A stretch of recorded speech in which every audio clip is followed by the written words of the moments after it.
Assalamualaikum warahmatullahi wabarakatuh. Perkenalkan, nama saya Dita Rizky Amalia. Saya dosen Prodi D3 Teknik Informatika, jurusan Teknik Informatika. Nah, kali ini saya akan memaparkan mata kuliah saya, yaitu pemrograman web, ya, yang dijadikan sebagai syarat untuk sertifikasi dosen. Nah, untuk dalam menunjuk kerja Tridharma Perguruan Tinggi dalam bidang pengajaran. Nah, untuk mata kuliah pemrograman web ini, ya, saya menggunakan metode pembelajaran problem based learning. Nah, di mana problem based learning ini terdiri dari 7 tahapan. Yang pertama itu penyajian masalah, kemudian ada identifikasi masalah, kemudian pengumpulan informasi dan studi mandiri, kemudian ada diskusi kelompok, lalu ada penyusunan solusi dan pembuatan produk, kemudian ada presentasi dan umpan balik, serta refleksi dan evaluasi. Itu untuk metode dari problem based learning. Nah, untuk mata kuliah pemrograman web ini, dia dibebankan 3 SKS, di mana 1 jam teori dan 2 jam praktek. Nah, untuk mata kuliah pemrograman web ini, deskripsi dari mata kuliah ini adalah untuk membuat aplikasi yang berjalan pada browser secara interaktif dan responsif. Jadi tidak hanya interaktif saja, dia juga harus responsif. Kemudian mahasiswa juga dia bisa memanfaatkan elemen hypertext markup language untuk membangun kerangka halaman web. Kemudian mahasiswa juga belajar memodifikasi tampilan dan tata letak pada suatu halaman web dengan menggunakan cascading style sheet. Kemudian mahasiswa belajar menyesuaikan tingkah laku elemen HTML pada halaman web menjadi interaktif dan responsif dengan penggunaan library, ya, dengan menggunakan bahasa pemrograman tertentu secara terstruktur, baik client-side maupun server-side programming. Nah, mahasiswa juga mampu membuat halaman website dinamis dengan menggunakan PHP dan MySQL. Untuk capaian pembelajaran mata kuliahnya ini, mahasiswa mampu membuat halaman website dinamis dengan menggunakan PHP dan MySQL. Jadi CPMK-nya 1, tapi nanti akan dibagi menjadi ke beberapa sub CPMK. Kemudian untuk referensi yang digunakan ini ada beberapa buku, diantaranya ada HTML dan CSS Design and Build Website. Nah, ini berupa ebook. Kemudian ada Learning Web Design, kemudian ada Equivalent JavaScript. Nah, kemudian untuk sistem pembelajaran pada pemrograman web ini ada sinkron dan asinkron. Untuk yang asinkron itu mahasiswa melakukan tatap muka langsung baik di kelas maupun di laboratorium. Kemudian asinkronnya, mahasiswa berkuliah menggunakan e-learning yang dapat diakses di polindrasiakat.cloud.com. Nah, kemudian untuk evaluasi hasil pembelajaran ini, di sini ada kuis yang akan dilakukan sebanyak 4 kali, kemudian ada tugas harian atau praktikum yang proporsinya sebanyak 20%, kalau kuis tadi 15%, kemudian ada tugas besar. Nah, lalu ada UTS dan UAS itu sebanyak 20% di sini, ya. Nah, untuk per sesinya, untuk sub CPMK-nya itu dibagi per pertemuan. Nah, seperti yang di pertemuan pertama itu mahasiswa mampu menjelaskan tentang pengertian pemrograman web, dasar-dasar web. Kemudian di pertemuan selanjutnya mulai dikenalkan, mampu memahami perkembangan HTML. Kemudian di pertemuan berikutnya mampu memahami perkembangan tentang CSS dan mampu menerapkan style CSS dalam pembuatan halaman web. Nah, kemudian di pertemuan berikutnya mampu menerapkan konsep responsive web dalam pembuatan halaman web. Selanjutnya mampu membuat tampilan antarmuka yang interaktif dengan pengguna. Nah, biasanya di pertemuan 7 itu ada tugas besar. Nah, kemudian sesi setelah UTS itu mulai masuk ke sub CPNK tentang mampu membuat tampilan antarmuka yang interaktif dengan penggunaan jQuery. Nah, kemudian di pertemuan berikutnya mulai masuk ke PHP, mampu menggunakan tools pada web server PHP. Kemudian di kompetensi akhirnya itu mahasiswa mengetahui kode scripting website dan memahami implementasi dasar PHP MySQL pada halaman web. Kemudian di akhir ada pengenalan object oriented programming pada PHP. Dan di akhir sebelum UAS itu juga ada tugas besar. Nah, oke, mungkin untuk lebih jelasnya nanti kita bisa saksikan video pembelajaran berikut. Warahmatullahi wabarakatuh. Ya, semangat pagi teman-teman semua. Semoga selalu dalam keadaan sehat walafiat ya. Oke, untuk hari ini kita masuk ke materi pemrograman web itu di pertemuan 6 ya, tentang responsive web. Nah, sebelum kita masuk ke bahasan mengenai responsive web, itu kan di pertemuan sebelumnya kita sudah membahas tentang CSS. Nah, boleh kita flashback sedikit, mungkin kalau ada yang bisa jawab di sini boleh angkat tangan ya. Nah, yang mau saya mungkin evaluasi sedikit ya, menurut kalian CSS itu fungsinya apa dan manfaatnya apa sih yang dirasakan oleh teman-teman semua? Silakan boleh angkat tangan. Interupsi Bu. Iya. Izin jawab. Iya. Fungsi CSS di sini tuh untuk men-styling gitu Bu. Iya. Styling dari tampilan website kita. Tampilan web. Ya, yang sebelumnya hanya apa ya, biasa aja, tapi dengan CSS tuh jauh lebih menarik gitu. Oke, tepuk tangan untuk dari pendapat teman kalian, barangkali ada yang mau menambahkan lagi? Oke, mungkin untuk flashbacknya tentang CSS saya rasa cukup ya. Nah, kita akan masuk ke agenda hari ini. Yang pertama, kita akan membahas apa itu web responsive, kemudian apa itu framework ya, framework Bootstrap, dan komponennya itu ada apa saja di situ. Nah, sebelum kalian mengenal apa itu frameworknya, tentunya kalian harus mengetahui apa sih goals atau tujuannya ya. Tujuan kalian belajar ini tuh apa sih sebetulnya. Nah, yang pertama itu diharapkan itu kalian bisa memahami dan menerapkan konsep responsive web design pada pembuatan halaman web gitu ya. Nah, jadi harapannya seperti itu. Oke. Nah, secara definisi responsive web itu sebuah metode atau pendekatan sistem pada web design ya. Nah, kemudian bertujuan juga untuk memberikan pengalaman browsing yang optimal. Nah, yang dimaksud optimal di sini seperti apa? Ada nggak yang mau memberikan pendapat? Ada tidak? Atau misalnya, menurut pendapat saya web yang baik itu sebaiknya seperti ini, atau ada tidak? Bisa memberikan pendapat sini. Nah, optimal di sini artinya kita lanjut ya ke definisi yang ketiga, berarti layout dapat menyesuaikan ukuran layar klien. Jadi mau di perangkat apapun itu layar itu bisa menyesuaikan gitu dengan adanya framework ini. Oke, kita lanjutkan. Nah, ini ya, lanjut dari yang definisi sebelumnya dalam berbagai perangkat baik mobile maupun komputer desktop. Nah, ilustrasinya, nah dia bisa dibuka di semua perangkat baik komputer, notebook, kemudian tablet, dan juga di smartphone tentunya. Nah, dari sini kita dapat menyimpulkan bahwa fungsi dari adanya web responsive ini ya layar dari halaman yang kalian buat itu bisa menyesuaikan dengan perangkat yang kalian pakai. Oke, kita lanjutkan. Nah, di sini dibutuhkan adanya suatu framework ya. Framework ini definisinya adalah kerangka kerja untuk mengembangkan aplikasi berbasis web maupun desktop ya.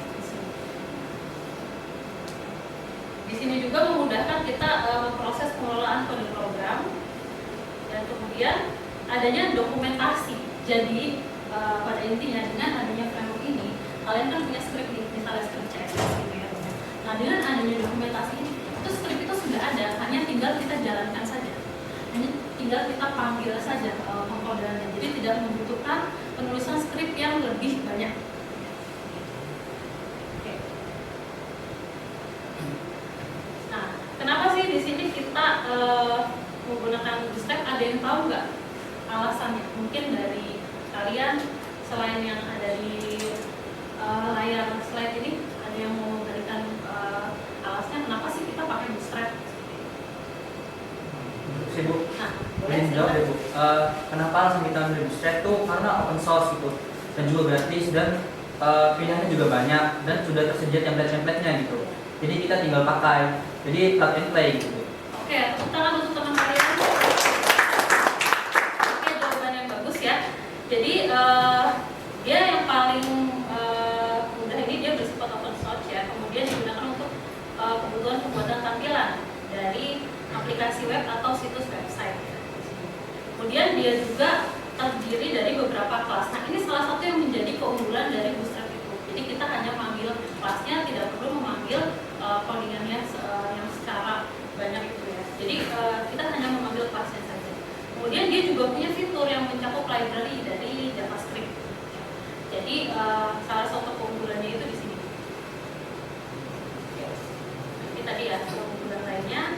Nah, dia fleksibel ya, fleksibel karena tadi yang di awal saya jelaskan itu dia bisa dibuka di semua perangkat. Kemudian dia juga mudah digunakan. Kemudian desainnya yang responsif, jadi bisa menyesuaikan mau dia layarnya bentuknya tablet ataupun dalam bentuk smartphone ataupun komputer ataupun laptop ya. Kemudian dia punya komunitas besar juga. Jadi ketika ada kode-kode baru dia ada komunitas.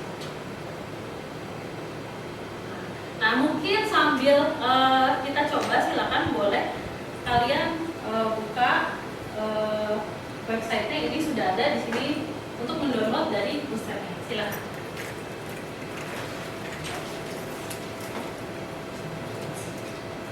Nah, nanti kita download, kemudian nanti bisa diekstrak ke directory proyek, kemudian bisa langsung kita gunakan.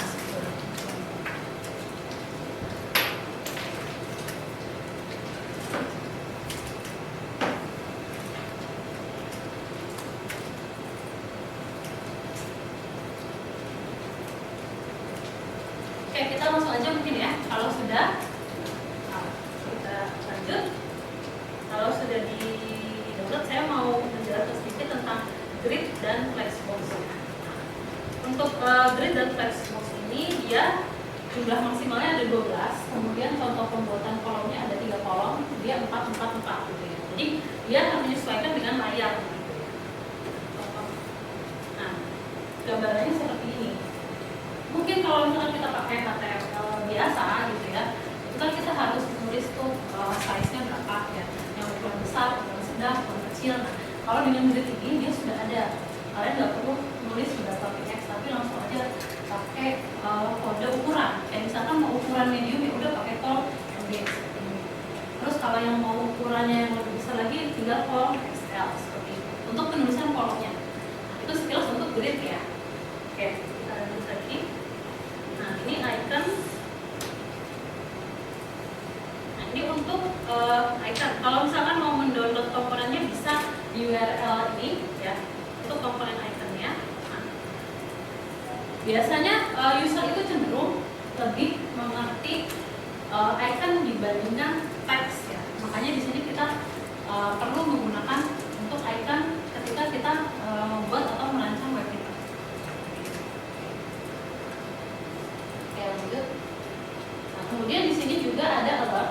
Nah, penulisannya itu cukup simpel ya. Jadi hanya div class alert, kemudian div alertnya. Nah, ini ada masing-masing warna untuk indikator yang kayak misalkan sukses ini warna hijau, untuk yang info warna biru, yang kuning warna, yang untuk warna kuning, lalu danger yang warna merah. Nah, begitupun juga sebetulnya dengan button ya. Untuk button itu, nah kurang lebih sama sih dengan yang sebelumnya ya.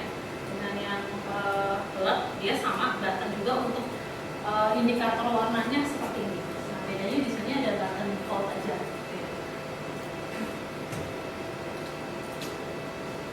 Oke. Nah, ini untuk tampilannya seperti ini. Mungkin bisa sambil dicoba, silakan membuat button dengan variasi warna-warna tersebut.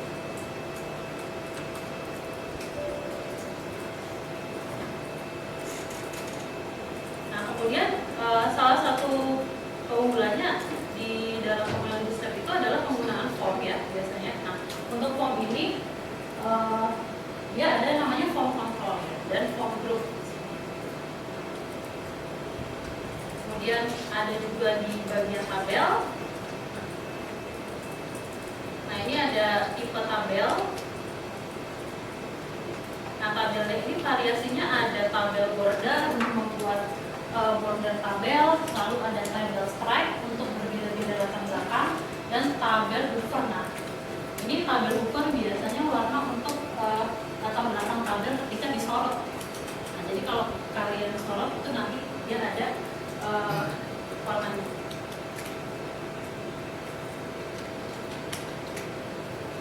Nah, ini untuk media ya, contoh strip untuk media. Ini juga dia pakainya kelas ya. Nah, sebelum saya lanjut ke pembahasan mengenai Bootstrap, nah sebelumnya kan kita pernah bahas HTML ya, ada ID, ada class. Nah, masih ingat nggak perbedaannya ID dan class?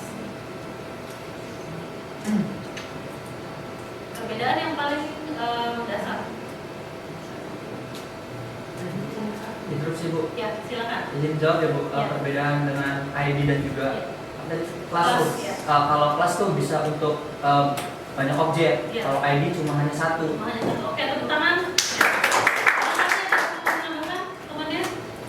Oke, ya untuk jawabannya cukup baik ya. Jadi memang kalau untuk ID itu hanya satu, tapi kalau untuk kelas itu objeknya bisa banyak. Oke, kemudian ada juga list ya. List ini untuk kita bisa pakai juga untuk misalnya kita membuat menu gitu ya, untuk membuat menu atau navigasi ya. Nah, itu bisa kita gunakan juga. Dia bisa di halaman utama atau di halaman yang lainnya. Nah, ini yang paling biasanya sering digunakan ya. Nah, di sini ada tambahan untuk pengalamatan Bootstrap-nya. Kalau tadi kan yang Bootstrap dasar, nah ini ada tambahan kode query min JS. Jadi ini dia udah pakai JS-nya di sini, udah pakai file JS-nya. Nah, ada yang tahu biasanya kita pakai navbar ini untuk apa? Ada yang tahu nggak? Untuk navbar ini biasanya digunakan untuk apa? Kalau kalian bikin halaman web gitu ya, nah itu navbar itu biasanya digunakan untuk apa? Boleh? Ada lagi yang mau ditambahkan? Interupsi Bu. Ya, silakan. Jadi penggunaan navbar tuh biar enak untuk pindah halamannya. Jadi sebagai directory untuk berpindah halaman gitu. Oke, tepuk tangan. Jadi ya itu nah, dan biasanya kita gunakan navbar ini untuk di halaman utama. Jadi kayak semacam wajahnya gitu, wajahnya web itu kita pasti taruh navbar ini. Nah, oke. Nah, untuk teman-teman semua, barangkali teman-teman membutuhkan video tutorial tentang penjelasan Bootstrap tadi ya. Ini silakan bisa di-scan ya. Ini video tutorialnya ya, video tutorial dari mulai awal penggunaannya, kemudian cara tadi yang menambahkan button dan lain-lain. Ini udah ada, ini ada di YouTube ya videonya ya. Silakan nanti di-scan aja, bisa teman-teman pelajari ya. Oke. Nah, ini juga ada di sini dokumentasi mengenai Bootstrap. Nah, sekarang oke, sebelum saya lanjutkan ke latihan, ada yang mau ditanyakan mungkin dari teman-teman di sini mengenai pembahasan awal tentang Bootstrap? Tadi hanya pengenalan aja ya, pengenalan tentang tabel, apa itu form gitu ya, komponen dalam form yang menggunakan Bootstrap ya. Ada lagi mungkin yang ingin bertanya? Kalau tidak ada, kita lanjut ke studi kasus ya. Mungkin paling nggak saya hanya menanyakan paling nggak 1 atau 2 poin ya dari studi kasus ini. Nah, seorang klien ingin memiliki website portofolio pribadi yang bisa diakses baik di laptop, tablet, dan smartphone. Namun desain awal website yang dibuat oleh tim itu tidak terlihat rapi ketika dibuka di perangkat mobile. Klien mengeluh karena tampilannya terlalu kecil, tombol-tombolnya sulit diklik, dan elemen lainnya saling bertabrakan. Nah, mungkin untuk yang pertanyaan pertama, ada yang bisa memberikan pendapat tidak? Apa itu Kenapa itu penting? Atau yang kedua, apakah penyebab tampilan web tidak menyesuaikan ukuran layar? Atau yang ketiga, bagaimana kita bisa menyelesaikan masalah ini dengan HTML dan CSS? Mungkin dari yang poin pertama dulu ada yang bisa menjawab, mungkin harus kita bahas di sini. Terus Bu, Silakan. ya izin bawa. Ya. Apa itu web responsive dan mengapa itu penting? Iya. Dikarenakan pengguna tuh tidak hanya di laptop saja, tapi banyak pengguna itu menggunakan mobile, tablet gitu. Jadi kenapa web responsive itu penting? Karena biar bisa digunakan oleh halayak banyak gitu Bu. Oke, tepuk tangan. Ada lagi yang mau menjawab atau mau ke poin kedua? Ya, silakan. Ini menambahkan jawaban untuk tadi nomor 1. Iya. Jadi karena web responsif itu udah dipakai semua orang tuh di satu website aja, bisa di semua website kayak misalkan di Chrome, di Edge ataupun di Firefox juga. Oke, tepuk tangan. Oke. Ada lagi yang mau menambahkan? Mungkin di poin kedua atau ketiga? Enkripsi Bu. Iya. Ya izin jawab lagi ya Bu. Iya. Apa penyebab tampilan web tidak menyesuaikan ukuran layar? Pasti pertama jika kalau membuat website itu tidak menggunakan tadi Bootstrap atau framework. Namun jika tidak menggunakan framework itu bisa Bu di CSS-nya tuh mereka tuh tidak ada media screen-nya. Nah itu salah satu penyebab web itu tidak responsif. Itu tidak responsif ya. Oke, tepuk tangan ya untuk jawaban kedua dari teman-teman ya. Kita apresiasi. Oke. Untuk yang nomor 3 mungkin kita bisa menyelesaikan masalahnya dengan HTML dan CSS. Nah ini untuk latihan kalian. Nah, bisa nanti berdiskusi dengan teman-teman kalian untuk penyelesaian masalah ini. Nanti akan kita bahas problem ini di pertemuan berikutnya ya. Oke, saya tutup hari ini dengan kesimpulan ya bahwa web responsive ini tampilan web yang bisa menyesuaikan diri dengan ukuran layar ya, baik di laptop, tablet maupun HP handphone.